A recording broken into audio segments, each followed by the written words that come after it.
Hepinize merhaba arkadaşlar. Yepyeni bir Rise of Kingdoms bölümüyle daha karşınızdayım. Bugün sizlerle beraber arkadaşlar Rise of Kingdoms'ta 1451'in kralının hesabını inceliyoruz ve ardından da krallığını da tanıtacağız. Genel olarak yani hem krallık hem de kralın hesabını inceliyoruz. Kral benden istedi. Aslında ben de istiyordum onun hesabını incelemek. Ben de ona söylüyordum ama o bana biraz daha önceden ulaştı. Tam isabet oldu yani söyleyebiliriz.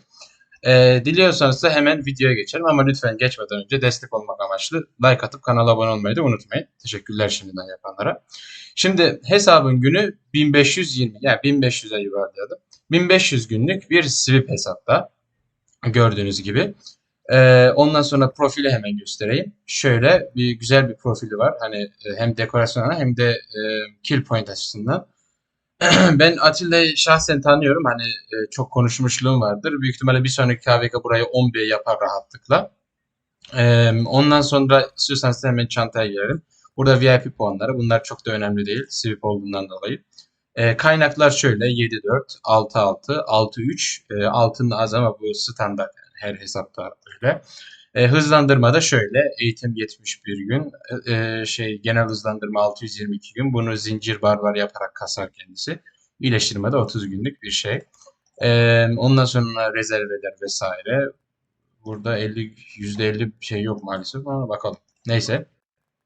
Şöyle ekipmanlar falan, teçhizatlar. Bunlara birazdan geleceğiz.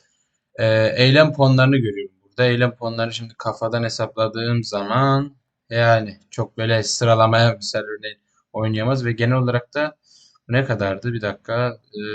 200 bin civarında olması gerekiyor. Ama tam emin değilim. 200 bine yaklaşıyor mu? Öyle civarlarda bir şeylerde. Kasılır her türlü. Yani hızlandırma için onu söyledim. Onun dışında istiyorsanız da hemen ekipmanlara geçelim. Bir dakika. Bu arada unutmadan da şöyle kıtaları da göstereyim. Yani askerleri. Okçu main ağırlıklı olarak zaten büyük ihtimalle buradan 1.8 milyon, 942 ve 1.3 milyon. Güzel T5 size'da var özellikle okçu ve piyade çok sağlam. Hemen bir artık ekipmanlara ve komutanlara, teçhizatlara falan en önemli kısmına yani geçelim. İstiyorsanız da ilk önce bir komut yani full olan komutanları biraz göstereyim. Şimdi buradan önemlileri sadece sayacağım. İşte Kingshi, Arthur, Santuzu, ondan sonra Tokugawa var, Sakallı Dede var, Philip var, Shapur var. Güzel rally için. Bu var. Bu çok eski. Bunun ben ismini çok yemiyorum da ne bu cezler falan. Bu maç hatta oyunda varken hani ben daha yeni başladım. Öyle düşünün. Bu çok eski bir komutan. Ama zaten kullanılmıyor şimdi. Hannibal Barca var. Full hesapta. Cengiz Han da var. Çok eski olduğundan dolayı. Şöyle kaç tane efsane komutan full? Bir dakika. Altta full olan yok değil mi? Aynen. 1, 2, 3, 4, 5, 6, 7. Hatta dur lan niye öyle hesaplıyorum ki? 1, 2, 3, 4, 5, 6, 7, 8, 9, 10, 11, 12, 13, eee 39, 38'e düşüyoruz. Çünkü burada şey full değildi. Bir tanesi full değildi. Ortada şu. Konstantin full değil. 38, 39, eee 40, 41, 42 tane. Eğer yanlış saymadıysam 42 tane komutan full. Şimdi istiyorsanız hemen de ekipmanlara geçelim. Okçunun ekipmanı bir saniye bu arada kusura bakmayın sesini biraz almak istiyorum da sesi biraz fazla geldi bana. Geç şuradan ha. Şöyle e, silahı 5. Yani en önemli ekipman parçası bana göre silahtır. Silahı full kritik 5. Çok can yakar bu. Onun dışında hepsi simgesel 2 ve kritik. Bu da çok çok önemli ve çok gerçekten güçlü. Yani bu büyük ihtimalle çok efsane raporlar alıyordur. Ben birazdan favorilere de girip bakacağım bir.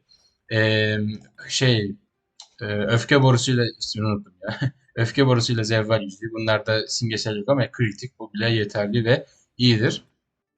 Ve 3 tane sarı ve 2 tane de çift mi yoksa aynen çiftle koymuş. Evet 5 tane yazıt var. Bunların 3 tanesi özel yazıt. 1.9 tüm hasar ve 8.9 sağlık var. Onun dışında saldırı ve savunmaların buffları da bir hayli yüksek. Çok güzel. Yani okçu seti olarak bu gerçekten çok güzel kill point alıyordur. Herhalde rallilerde de. Gelelim süvari. Bunu büyük ihtimalle Aşil kullanıyor değil mi? Aşil full'dür diye tahmin ediyorum. Bir dakika. Görmedim de. Süvari. Aa. Bunu kim? Kubin bilmiyorum neyse artık kendisi. Ha şimdi anladım. Tamam Philip'le kullanıyor. Okey. Tamam ben de diyeyim kiminle kullanıyor bunu. Simgesel 2 kritik güzel. Simgesel 3 kritik. Bunu simgesel 4'e yapar herhalde kendisi yakında. Ne kadar istiyordu? 25-5-5 zaten çok fazla bir şey değil. 1-1-1-1 hepsi de kritik zaten. Gayet güzel de bir süvari setidir. Hepsi neredeyse full kritik aksesuarlar dışında. Pantolon ve kılıçta ikili. Dizilişe gelelim. Uf 2-2-1 görüyoruz. Gerçekten çok sağlam. Yani 4 tane sağlam yazıt, bir tane de normal. Yani toplamda 5 tane yazıt ve bunlardan 4 tanesi sağlam. Gerçekten çok iyi. Ve sağlık da yani ki yani süvarinin sağlığı zaten önemli. Sağlık da bir hayli fazla. 11.8 yani neredeyse %12'likte bir sağlık buff'ı alıyor buradan. Yetmedi 13, 11.5'da savunma. Gerçekten bu da çok sağlam. Ee, Geçelim buna. Piyade'de tam kritiği şey o kadar fazla değil. Ama simgeselleri var. Hani hemen hemen Arthur seti gibi bir şey. Ayakkabı 4 kritik, 3 kritik, bir kritik, 2 kritik. Yani güzeldir. Buff'ı da şöyle açayım. 61 savunma, 64 savunma. Tabi buradan da geliyordur galiba. Aynen. 65,5 savunma alıyor. Gerçekten çok sağlam. Güzel bir ekipman. Burada da 1-2-1 görüyoruz yine ve hatta şey olan da sağlık. Bu da acayip iyi. Piyade için özellikle. Bu okçuyu da herhalde kendisi yakın düzenler. Güzel. Yani şey statlar biraz kötü ama onun dışında yazıtlar gerçekten çok güzel. Devrimci buydu değil mi? Aynen avcı olan. Şimdi bir piyade, bir okçu, bir tane de süvari baktık. Yani çok güzel aslında. Yani gayet iyi. Hepsinde en az 3-4 tane falan kritik var ya da 2-3 tane. İkinci piyadeye geçiyoruz. Bunu set. Komple set. Bakalım. Dur bir dakika. Ee, da, değil mi? Setti değil mi? Ha, aynen. Tamam ben karıştırdım. Ben kalkanı şeyden zannettim. Fethi'yle karıştırdım. Güzel. Bu da set olarak gayet iyi. Saldırı ağırlıklı bu ama yani ben açıkçası tercih etmiyorum. Ben genellikle eğer sete çok isteyenlere karşı şunu söylüyorum. Yani göğüslük ve pantolonu şey yapın. Umut Peleri ve Ebedi Gece yapın.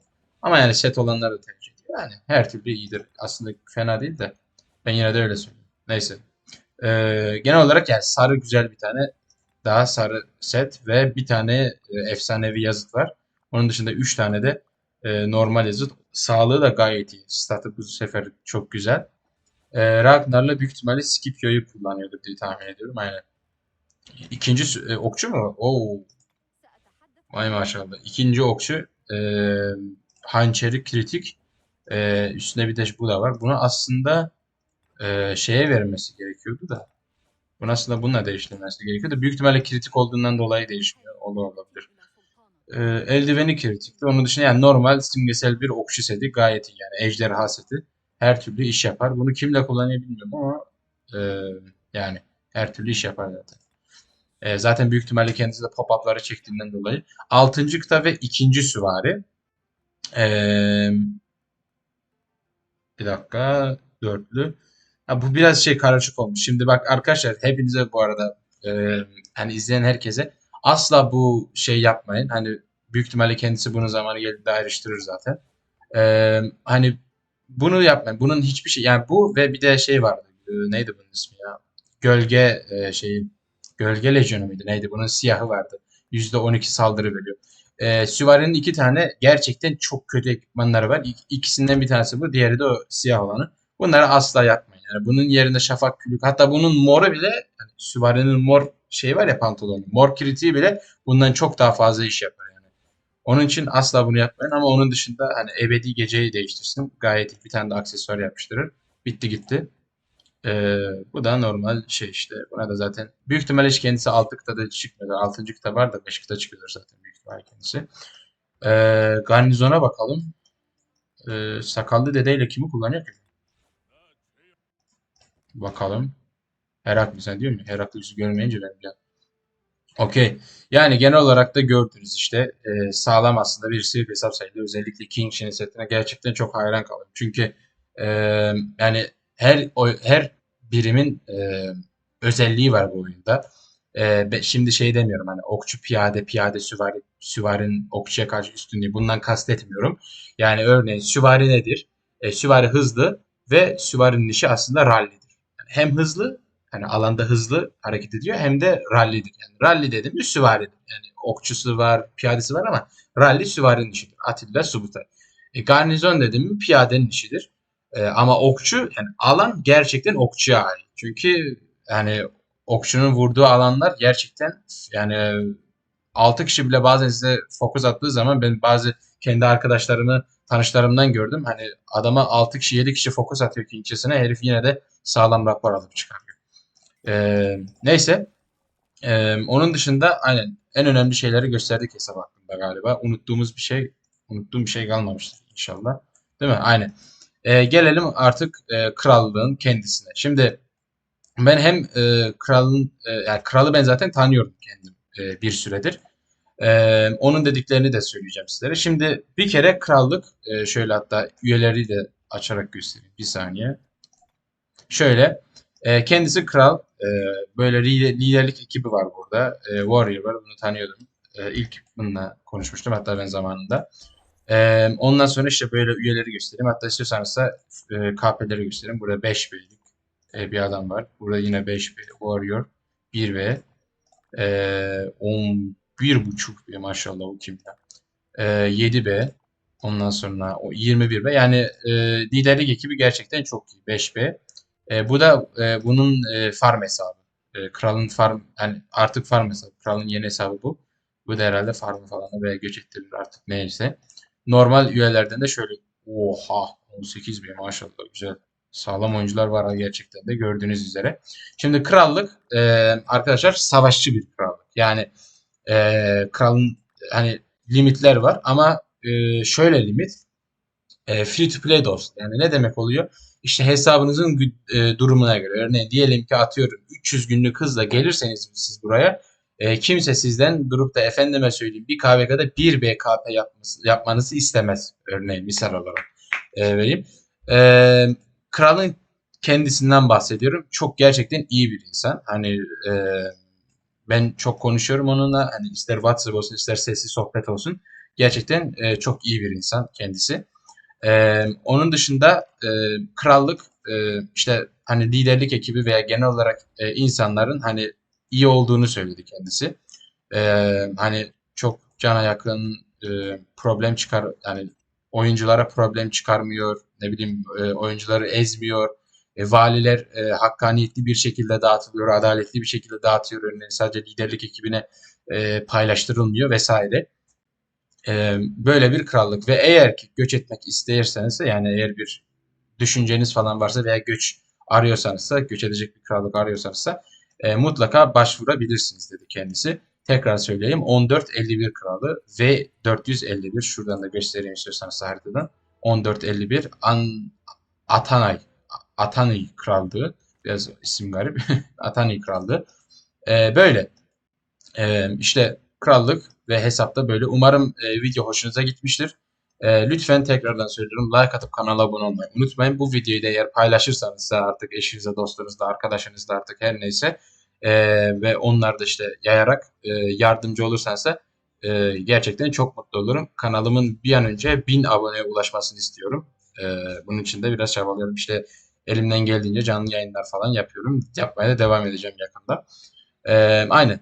Tekrardan izlediğiniz için çok teşekkür ederim. Bir sonraki videoda görüşmek üzere ve eğer ki kendi hesaplarınızı da inceletmek istiyorsanız da bana özelden mesaj atabilirsiniz. Benim ana hesabımda nerede olduğunu biliyorsunuz. 3616 Krallığı'nda zaten liderlik ekibine girdiğinizde beni görebilirsiniz. Oradan bana veya artık bu videonun altında gelen yorumlarda bana mesaj atabilirsiniz. Teşekkür ederim tekrardan. Bir sonraki videoda görüşmek üzere. Kendinize çok iyi bakın ve hoşça kalın. Bay bay.